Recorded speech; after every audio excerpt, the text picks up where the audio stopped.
Thanks for coming out today. I'm Alex. Thank you for coming to Flyleaf Books. We are your local independent bookstore. So thank you for coming and for buying books. That's what lets us keep having these events. So we appreciate it. Tonight we have the honor of hearing Brook Wilensky-Lanford present A God-Shaped Nation, 500 Years of Religion in America with Andrew Ali Aghapour. Brook Wilensky-Lanford, yeah!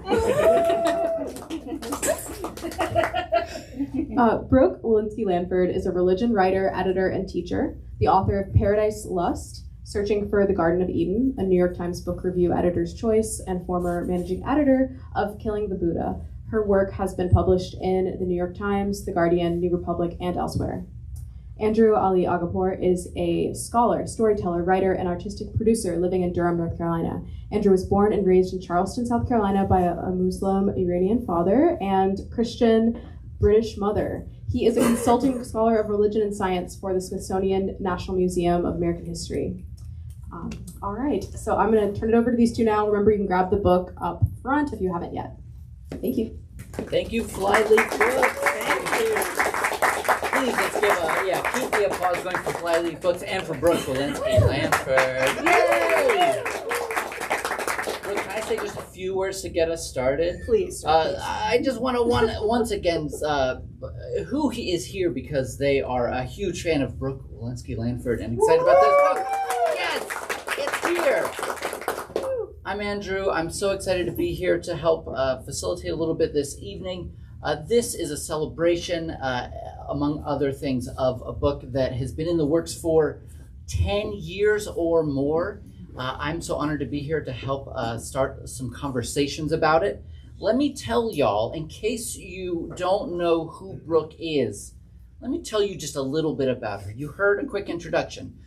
Maybe I can tell you a little bit about how I first met Brook, which is that maybe 12 years ago, Brook was at the time like a New York City-based famous religion writer, hot off of having Paradise Lost come out and win all kinds of awards. And Brook decided, maybe I want to get a PhD in religious studies. Brook came and visited UNC, Chapel Hill, and we all said, don't do it. You've got your whole life ahead of you. And Brandon Bain said, buy Bitcoin. Brook didn't. Instead, Brook came and got a PhD in American religious history, and while doing that also has been a community builder and has done so much important work for the field of religious studies and public scholarship about religious studies. If you go to the religion section of this bookstore and look at all the new books about religion, she is in the acknowledgments of at least half of those books because Brook is a leader in Sacred Writes training program, which trains people to be public writers. It is like there for the community. And this entire time, as Brook has been like shepherding 100 other books into existence, Brook has been writing this book secretly in her lair. And it has been an honor to read every single word of it. I'm just kidding. I tried my best. Brook gave it to me a couple days ago, and I'm swimming in this thing, and you are going to love it. It's not even out yet. If you're here and you haven't bought a copy, this genre is a persuasive letter to get you to do that. And when you do, you're going to love it because Brook's classic writing, or Brook's writing style, is unmatched. I know I'm going on a long intro here, but just for those of us who are just interested in checking it out, Brook does a type of historical storytelling that is very, very difficult to do, and she does it at a scale that was once only attempted by privileged white men and done poorly, and is now being done by an actual nuanced author who can do it with scope and micro storytelling and a dry humor that makes it all possible. If you want to have a sweeping look at American religious history, not told through any meta-narrative, but told through small stories, braided together so perfectly to give you a richer understanding of the nuanced diversity of this country, now on the 250th anniversary of whatever the fuck, then get ready for this book and get ready for this conversation, because what we're going to do for the next 50 minutes is we have a chance to talk to the author herself about a book that you're going to be hearing about in lots of places over the coming year. Brook is going to answer questions. Brook is going to give some readings. Brook is going to announce her candidacy for President of the United States. It's supposed to be a reveal. That's enough talking from me. But we're going to start with, I believe, a reading. But can we just get one more warm round of applause for Dr. Brook Wilensky-Lanford? Thank you. Thank you so much. Thank you, Andrew, world's best hype man, the bomb. And thank you all for being here. This means a lot. I often tell my writing students and people that I work on, scholars that I work on books with, that no one writes alone. And I do have a lair, but I try to come out of it every once in a while. So no one writes alone, and I started working on this book just a few months after I moved to Chapel Hill in 2015. So the process of living here and the process of writing the book have been very congruent for me. And I'm looking around and seeing almost everybody here I have had one or another conversation with about the book and the process. And in some way you have made that possible, whether it's by listening, by offering, your secret sources in some cases, or by, just getting me out of the house every week for trivia. It's all very, very helpful, and I couldn't have done it without this beautiful community. So thank yourselves for being here. So I'm going to read a couple pages from the introduction to the book, because I always like this. This is a big book. Why would I start in the middle? Set it up. All right. This is my very first reading aloud of this book. I'm going to sit up straight. Okay. Introduction. After school, on a spring day in 1985, just before Easter, my best friend's mom drove me and a car full of kids to something called the Good News Club. We sat on the floor of a neighbor's house while a man who looked like my school principal talked about someone named Jesus. I had heard of Easter. It was one of the few times my parents let my brother and me eat chocolate, but I had no idea who Jesus was, why he got nailed to a piece of wood, or what that had to do with me until this man told us a terrifying story. The world is coming to an end. Soon, everyone all over the world will hear the sound of a trumpet, and that means that it's Judgment Day, the end of the world. He said this in the same low, matter-of-fact tone that my father used to explain math homework, so I took him at his word. Everyone who believed in Jesus, he said, would be whisked away to heaven when the trumpet called, and everyone who did not would stay on earth and die a horrible, fiery death. This was an easy choice, and we could make it ahead of time. If you want to join Jesus Christ and your families in heaven, he said, just bow your heads right now. All around me, heads dropped eagerly, but I waited. Not because I didn't believe the story, but because I did, and I wanted to make sure that I made the right decision. I was pretty sure that my parents and little brother did not believe in Jesus. I was pretty sure I would have heard about it. And I wanted to stay with them if the world was going to end, even if it meant a fiery death. Of course, they're my family. But I was not sure about my grandmother, who I only got to see once a year. If she did believe in Jesus and I stayed on earth with my family when the trumpets called, I would lose her forever. I felt betrayed that my parents had never told me any of this. I don't remember. I honestly don't remember, and I've tried to think about this a lot.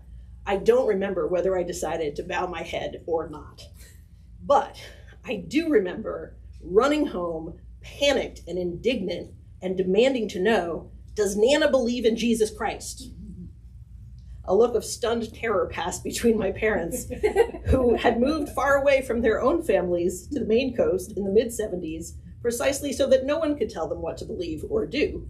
They sat me down and tried haltingly to explain. My father tried to assure me that Nana probably did believe in Jesus. She sometimes went to church, he said, though he couldn't remember if it was an Episcopalian or Methodist church. My mother said that her family was Jewish, which meant that she emphatically did not believe in Jesus Christ. But both the words Jewish and the word Jesus seemed to pain her. My parents insisted that I did not have to worry about Jesus, heaven, or the end of the world. That was a story, they said, but it wasn't true. So I asked them to tell me what they thought happened when we die. My father said that your heart stops beating and your body decomposes underground. But it was possible, he hoped, that your spirit lived on afterwards in the hearts of your loved ones. Our hearts? I was a literalist. That did not sound like enough room. None of my parents' answers were anywhere near as convincing as the story I had heard at the Good News Club. So 8-year-old me became obsessed with Jesus, heaven, and the end of the world. I borrowed books of prayers from the local library, and I started drawing crosses everywhere. My parents, understandably worried about this development, worked hard to show me that, as they often said, different people believe different things. They found a Buddhist friend to talk to me about the idea of reincarnation. When a college friend came to visit, they asked her to take me with her to the local Catholic church so that no one would see them there. Once they took the whole family to a Unitarian church several towns away, where my brother and I spent our time at Sunday school learning about Islam and drawing our own prayer rugs on large rolls of butcher paper. But if this ad hoc crash course in comparative religion was intended to make me get over my obsession with death, God, and religion, it failed. Instead, I became permanently fascinated with these impossible questions and with how so many different answers to them, the rapture, decomposition, reincarnation, could coexist even within the confines of my small hometown. I'm telling you this story not because it's unusual, quite the opposite. The Good News Club may have caught my family by surprise, but it had been around since 1937, designed by the National Child Evangelism Fellowship to convert unchurched children like me through their trusted friends and neighbors. Sponsors of this event. Yeah, I was just going to say there's a great book called The Good News Club by Catherine Stewart, which does like a deep investigative thing on that club. They're amazing. Very scary. Likewise, although my parents considered their rejection of organized religion and embrace of a back to the land lifestyle unique, it was not.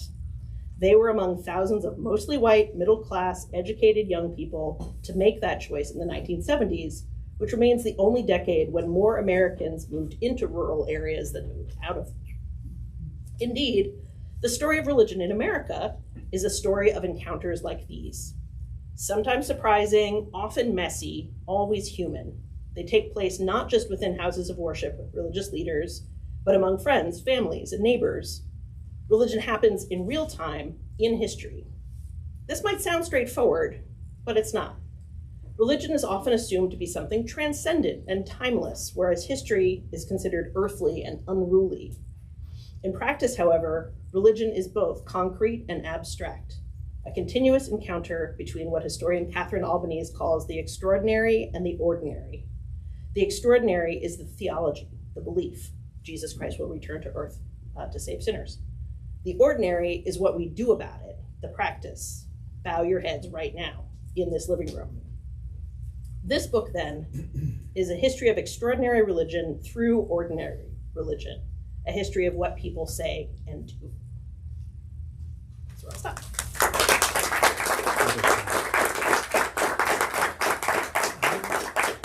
You tell these ordinary stories in extraordinary ways, often taking, the book proceeds chronologically, but you don't try to tell like the end-all history of, X, everything that's going on in religious groups in this decade across America.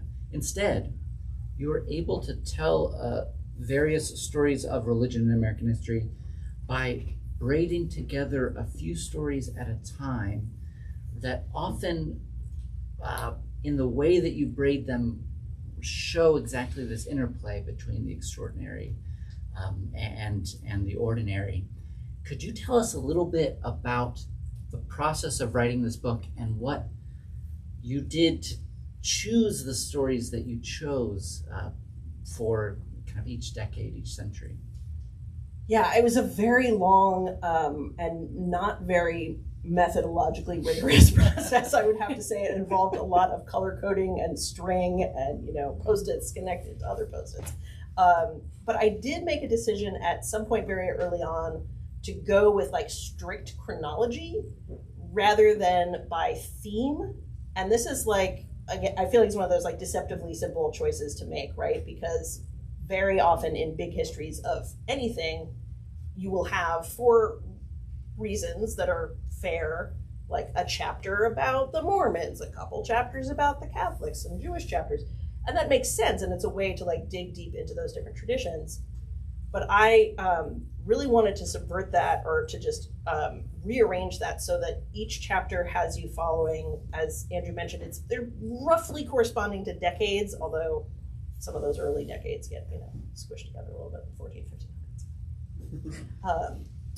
But it is 500 years, and there are 25 chapters, and so it amounts to about a decade per chapter. And so once I had figured that much out, I then had to go in and find, I tried to get at least 3 different strands of story, and sometimes 2 of them would overlap more, and sometimes 1 of them would be way out here.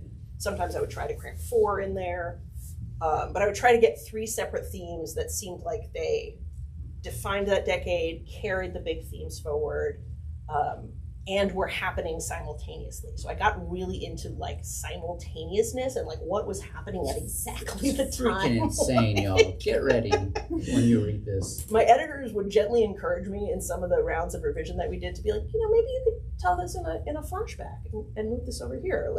Maybe, you only need 1 chapter about the Mormons. And I was like, no, the Mormons will be in the 1820s and the 1830s and the 1840s, and then maybe in the 1980s too.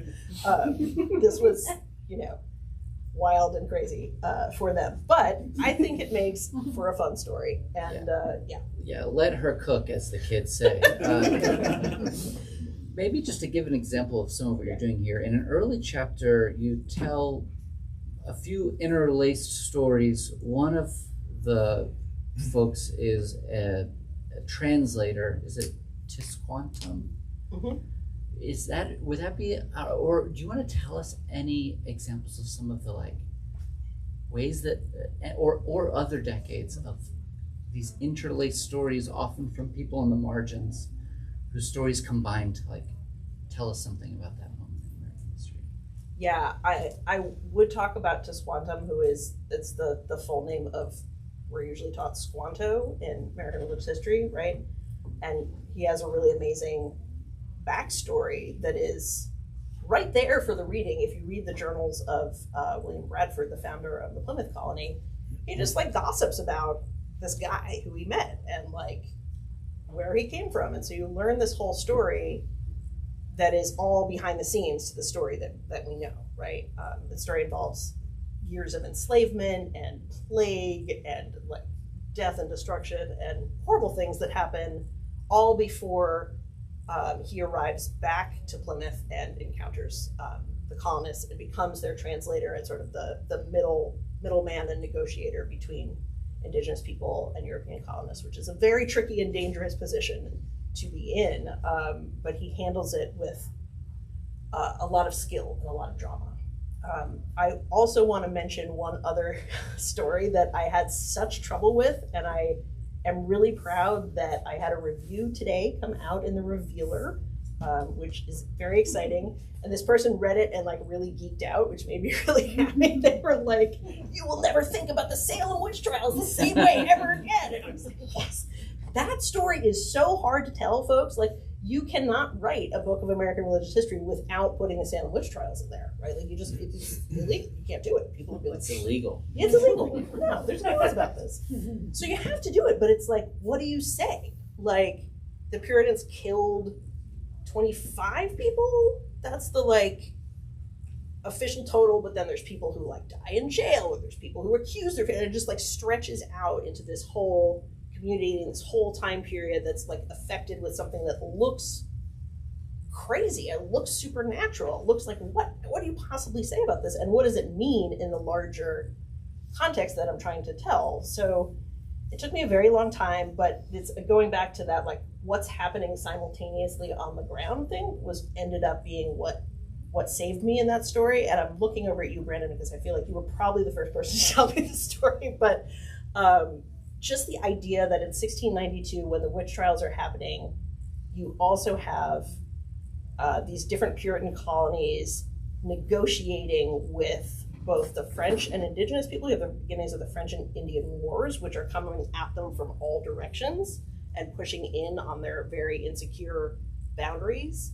And you have negotiations going back and forth with London and with the king, because they're still a colony of the royal government, and they're doing all these crazy, crazy things that the English king is not necessarily down with. So they have to keep these negotiations going to be like, can we get our charter updated? It's like, I don't know, it was like negotiating with your landlord about like the rent and lease, and just painful transatlantic transactions. So those things were going on that like almost precisely the same moment that young girls start accusing one another of being witches. And so I tried to just kind of put all those things in the same story and move them closer together. So you're talking about French settlers and indigenous people who are fighting against, like, it's like everybody gets in the same story and just kind of fights it out. So the revealer interviewer said yes, that he's never going to think about it the same way, and that made me very happy. So check out the Salem Witch Trials books. Yeah. It's amazing. You also sometimes choose to tell stories from vantage points that we don't typically tell them. I just want to tee you up with this. Could you tell us the change that Hawaiian Zen teachers noticed in the style of American meditation between 1960 and 1980? Why, yes, I can. However, did you know that I would know the answer to that question? So Hawaiian Zen teachers started to notice that they would have these groups of young people kind of like troop into the Zendo, where people were sitting and meditating in these very, like, strict traditional ways. And he hadn't seen these young people before, and he was like, okay. They came in, they sat down, they sat perfectly cross-legged and still, which was very difficult to do, and took people who had been practicing for long periods of time, many long years, to get to that. Where are these people coming from?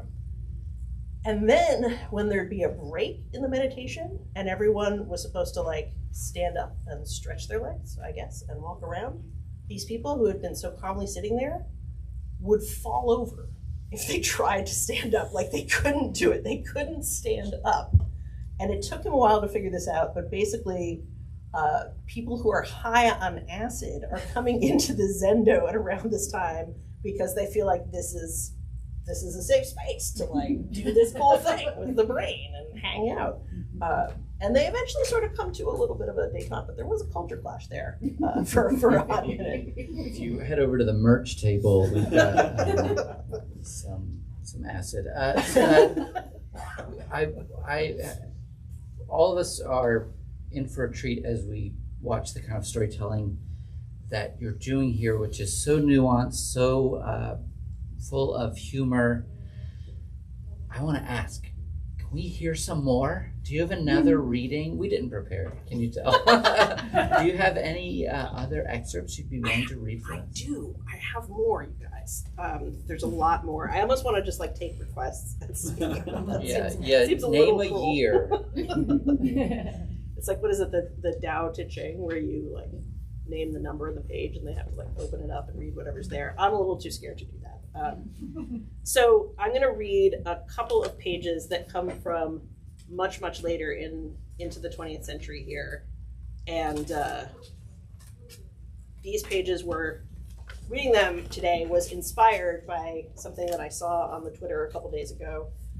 Our Democratic Senate candidate in Texas, James Tallarico, who has been a vocally progressive Christian and trying to really bring that to be less of a oxymoron sounding thing, right? He like said something on a podcast, I think it was even the Joe Rogan show the other day, where he was like, He was talking about abortion and about how there wasn't like a theological, biblical basis that all Christians had to be against abortion. And he said, the Southern Baptist Convention was pro-choice until the late 70s. And then he went, it's ridiculous. People on the socials were like blowing up, like, no way, no, can't be true, don't believe it. And of course, my religion nerd circle on the socials were like, yes, finally, someone's telling the story, because it is true, and it's bizarre. And it's another thing that, like, in early drafts of this book, my editors would like write in the margins, like, are you sure? Like, are you sure you didn't get that wrong? And I'm like, no, it's definitely true. So I'm going to read a little piece of, that was just like one line, but it's a much bigger story about how the religious right got started, the different strands that sort of pulled together to cohere sort of into what we're seeing now. So it starts kind of in the middle of the 70s. Former Southern Baptist Convention President W.A. Criswell, a Texas fundamentalist, applauded the Roe verdict. I have always felt, he said, that it was only after a child was born and had a life separate from its mother that it became an individual person. Therefore, what is best for the mother and for the future should be allowed. In 1974, after Roe, and again in 1975, the Southern Baptist Convention, which, if you don't know, is the largest evangelical Protestant denomination in the country. It's got something like 50,000 congregations, so it's often looked as like a bellwether of these things. So in 1975, the SBC again refused to vote at its annual meeting on a resolution opposing abortion.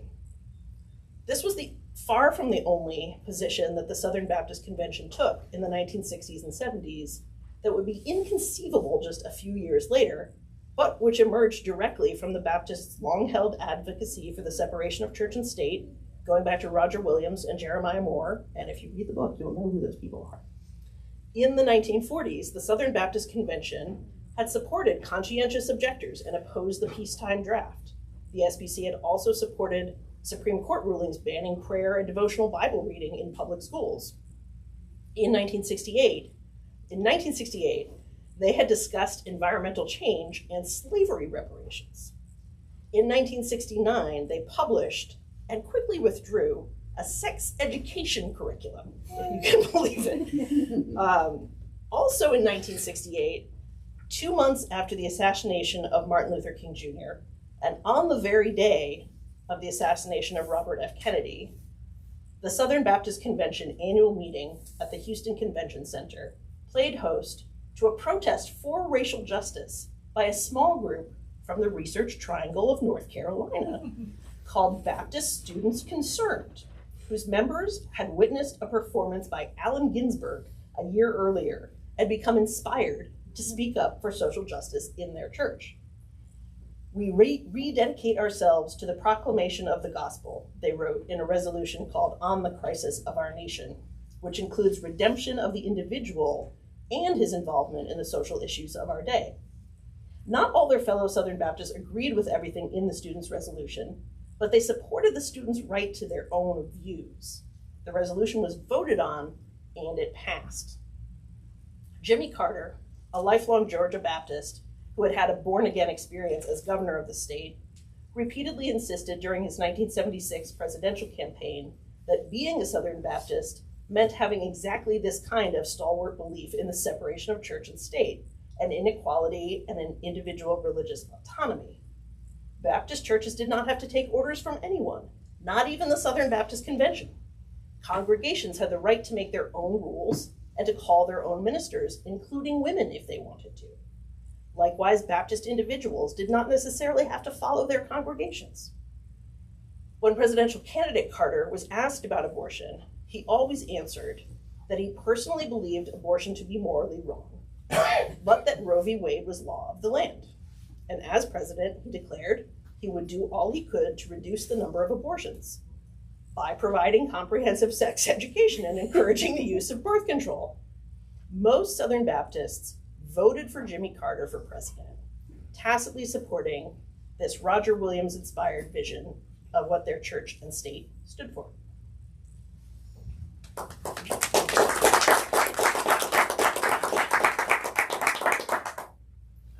once again, go to the merch table for sex education materials. I really So- should have just written one.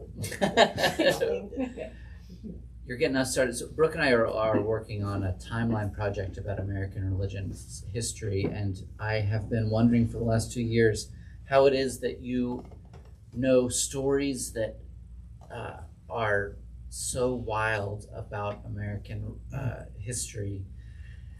And now I understand what you've been cooking. I think that I would love to open it up to questions, but I do want to throw out there that if anyone did want to yell out a decade, I feel like Brooke could tell us a really fascinating story from that decade about American history and the various religious traditions and cultural goings-on of our great nation. Mary. The 1880s. Yes. All right, who else was going to say the 1880s? Everybody wanted the 1880s. Tell me a sexy story I already know. Mary! You know all the fun stories. All right. Now I'm going to have to Getting out the I do not have the little thumb tabs by year, which I really should.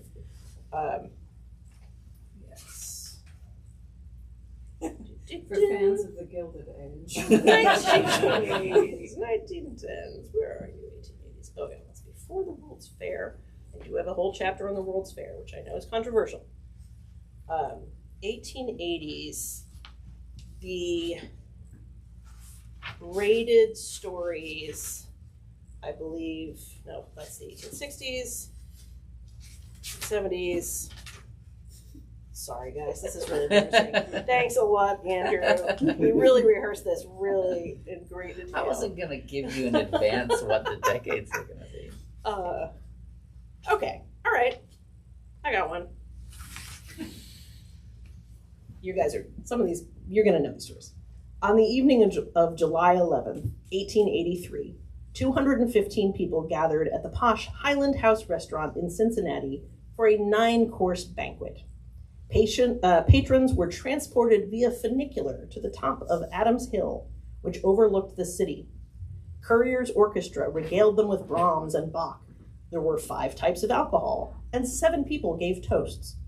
But when the 3rd course emerged from the kitchen, soft-shelled crabs served whole, the magical atmosphere was shattered.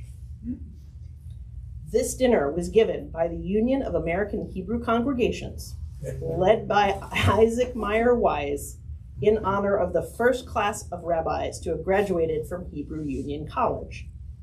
Most guests abided by Jewish dietary laws called kosher, which expressly forbade eating any creature that lived in the water but that did not have fins or scales. When the forbidden crustacean was presented, several rabbis got up and left the banquet table then and there. Others stayed and ate not just the delicious crab, but also the shrimp salad, little neck clams, and frog legs that followed. The dinner would become known as the treifa banquet, treifa being the Yiddish word for non-kosher foods. These are the kind of truth bombs that you get when you get God-shaped nation. There's a little menu here. You can read about all the, because it wasn't just the soft-shelled crab. It was they really went for it. They really doubled down. They're like, we're gonna have frogs and crabs and clams and stuff that no one would ever eat together. Anyway, I had a lot of fun with that one. It's amazing. Just one piece of the 1880s. I have a question, but I also think it's cute that you thought everybody knows that story. All right. Show of hands. This is maybe on who knew that story. We got some faculty and grad students here. Randall, you know that story. No. So my question is, Yes. astounded and impressed that you have worked on this for 10 years. And I'm wondering, what was the most bizarre or difficult to access research that you had to do to find source material for the stories? Bizarre or difficult to access? That is a really good question. I will say, I'm vamping here while I think of a better answer, but I will say that in the long process of writing this book, the research, the online component of the research got distinctly easier. It was pretty clear to me over the years, and I'm sure folks who do research can support this, that just more and more stuff is more and more available. Surprising things and things that are not, journals and like first-person testimonies and oral histories that you can find.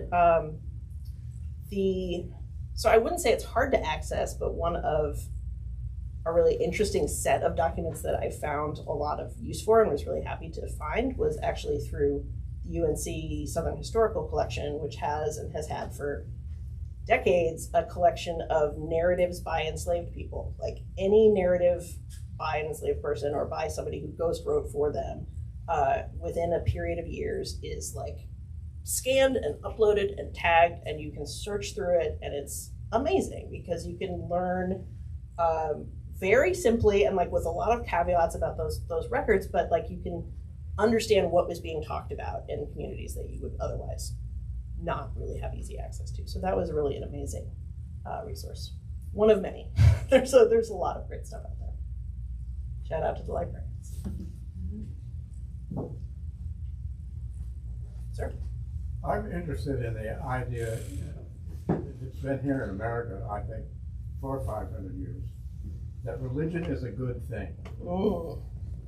We have, right now we have a law, the Religious Land Use and Institutionalized Persons Act, which I think is unconstitutional because it favors churches. If you want to build a church somewhere, it's very difficult for a local government to reject that, with zoning and so on. If you want to build a shoe store, they can regulate you all over the place. Where does it come from that religion is a good thing? Because you mentioned the Salem witchcraft trials, they murdered people. Yeah. It wasn't that long ago that churches in America advocated slavery. And you could go back to the Inquisition and so on. Is the idea that religion is a good idea innate to humans, or is it something more American, or what? That is an excellent and very large question, sir. I appreciate it. I think what I would say, to quote, I think this is our esteemed mentor, Peter Menso at the Smithsonian American History Museum, has written about how people see religion and they think, like you're either divided and you think that this is like the sweetest perfume, that's just everything good with the world, or it's a mushroom cloud of like impending doom. It's the same stuff, but it's just wildly divisive how we perceive it.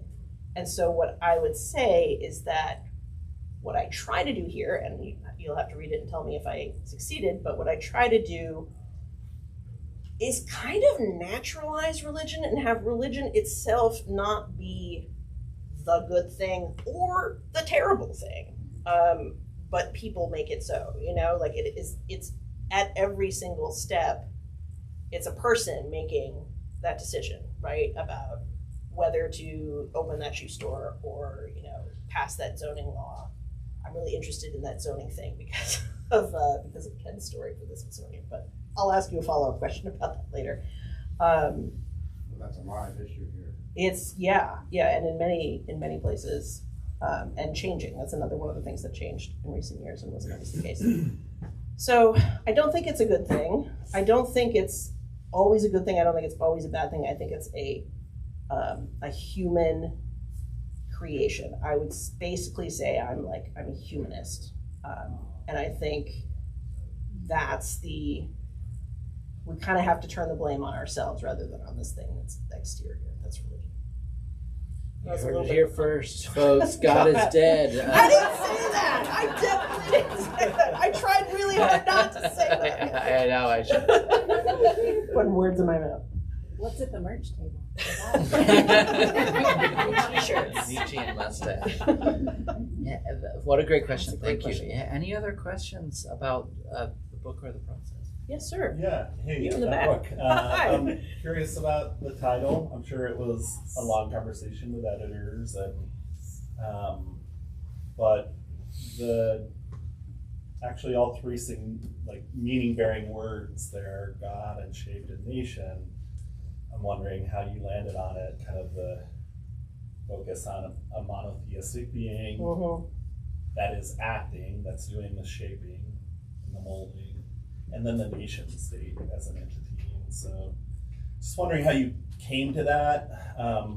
There are all sorts of other ways of conceiving this, which could be religion or religions or nations or culture or something beyond the nation state, continent.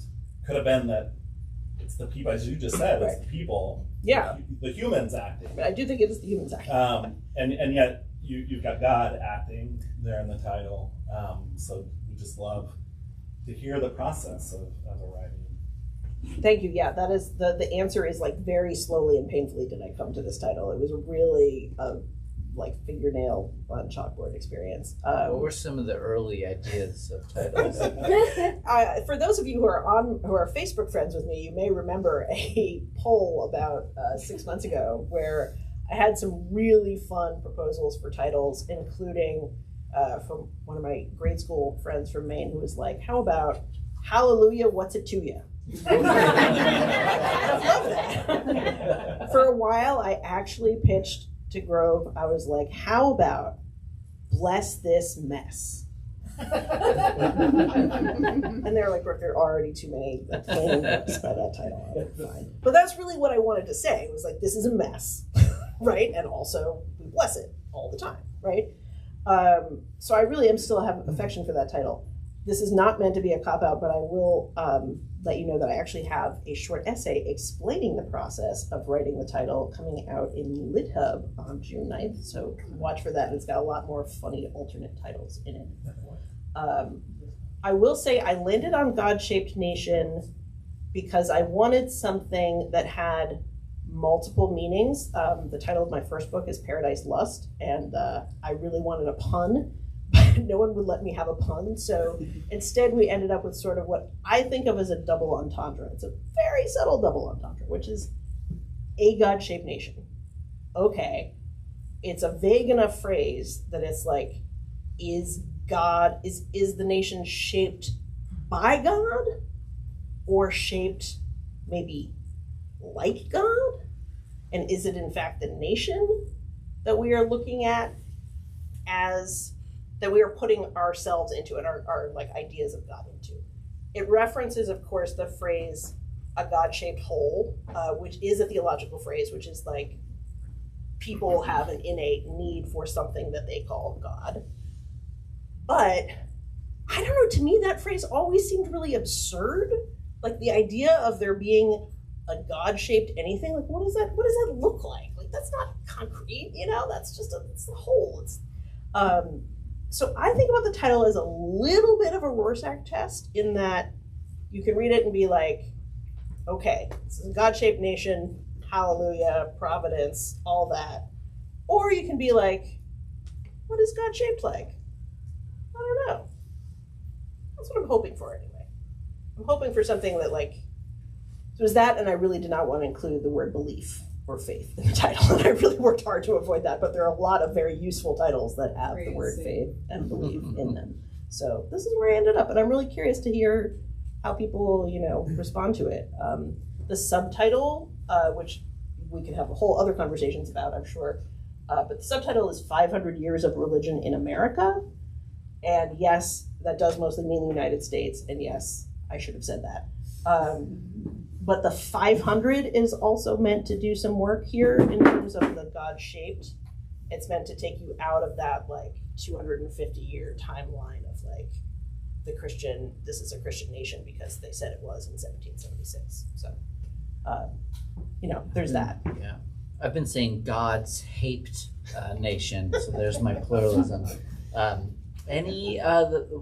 What a great question. Any other questions about the process, since some of y'all haven't had a chance to read it yet? Yeah, I was going to say, thank you for this.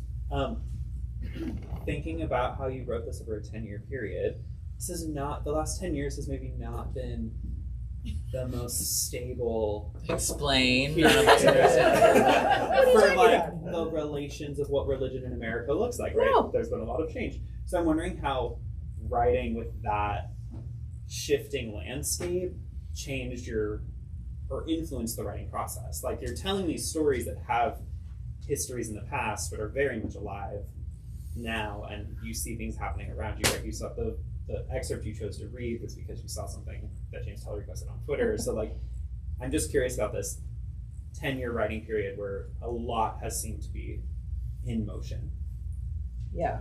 Not to reference Peter Manso again, but Peter Manso, who wrote a book called One Nation Under Gods. I heard him on a podcast recently talking about how that book came out in 2016, which means he was writing it in, 2013, 14, 15, whatever. And so it has that book has a particular way of being, and it's telling lots of individual stories. Because it was written and came out at a time where pluralism was the thing. Remember that? We have that like quaint, shiny little moment back in the past that book, he's very clear, like emerges out of that moment, right? And I thought about that and I was like, yeah, I started writing this started thinking about it. I wouldn't say started writing it in March of 2016. So Obama was still president.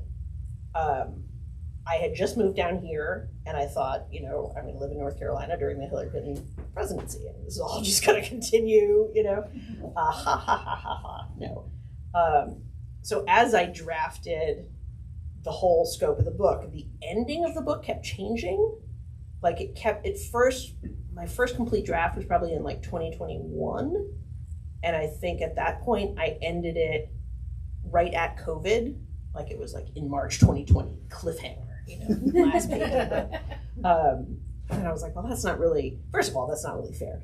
And then secondly, like what, as it got to be like 2022, 2024, I have to sort of extend this to talk about the post-COVID era because it just felt like too incomplete to not do that. Because I do feel like, and this is, again, something I know historians are not supposed to do. I know there's a thing called presentism where you're not supposed to write histories with the present day in mind. There's a reason why I chose as an epigraph this very dorky quote from our good friend Sydney Ahlstrom. Where is it? Did I not put it in? Well, shoot. Send them back. Never mind. Put your copies away. All right, maybe I just had it or posted on my computer the whole time, but I thought about it a lot. And he wrote, he's written a even more gigantic, by about 300 pages more gigantic book about American religious history, and he published it in the 70s. And he wrote, what did he say? Every present creates a new past. And just like very simple, but it's true. Like the more the present accelerates, there's more past to catch up on. And it just seems, especially since this is really a book for general readers, that a book for people who care about America and about history, but don't necessarily know they're supposed to care about religion. Especially for that reason, I felt like it needed to catch up with the present moment. And so I tried to do that. We'll see. I'm not going to tell you the end. That would Yeah, they have to buy the I have to book. buy the book to learn the ending. Great question. Any other questions for Brooke? Your discussion of picking a title reminds me, I had a friend who is a career journalist. He wrote a memoir, and his title was "Forgive Us Our Trespasses." Which I thought was a great title. That's a great title, man. Titles are so hard. Yeah, Travis. Yeah, Brooke, anything during your research that really made you revisit your priors, let's say, like kind of your previous way of thinking about religious history in America? What made you think in a new way about it? Oh, so many. This is like, I haven't talked about the fact that I was writing this basically simultaneously with trying to get a PhD in American religious history. We can talk about the exact chronology off the record at some point, but It's maybe the worst place to discuss the details. It's the worst place. You don't want to know the great details. But I will say that, like, although the processes were completely divergent, I was writing a general interest book, much too big a scope, right? And I was writing trying to write a very focused dissertation over here to go through the PhD, right? And so they were not processes that overlapped, but by moving down here to get a PhD, I learned, I mean, it sounds corny, right? Like, of course, you're in a PhD program, you're supposed to learn. I learned a lot. I learned a lot more than I thought I would learn, right?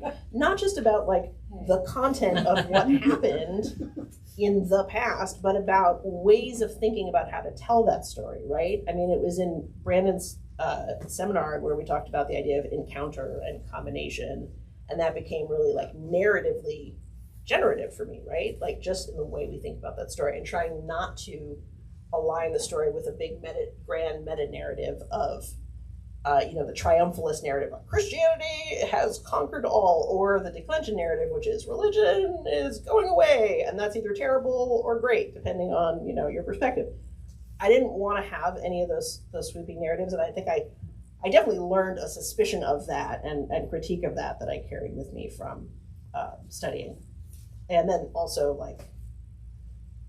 everything about the Puritans, everything I thought I knew about the Puritans was totally wrong, and probably still is totally wrong. They're endlessly frustrating people. I really wrestled with them on your behalf, so you don't have to.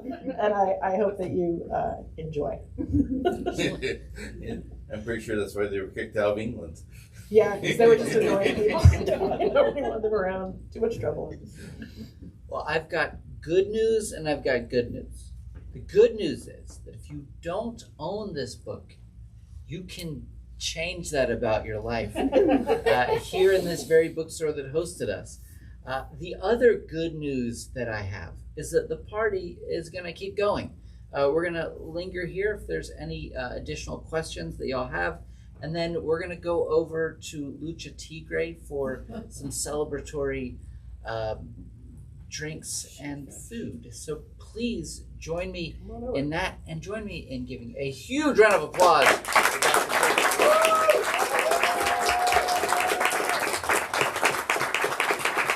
Thank you all, and thank you, Andrew Ali Aghapour.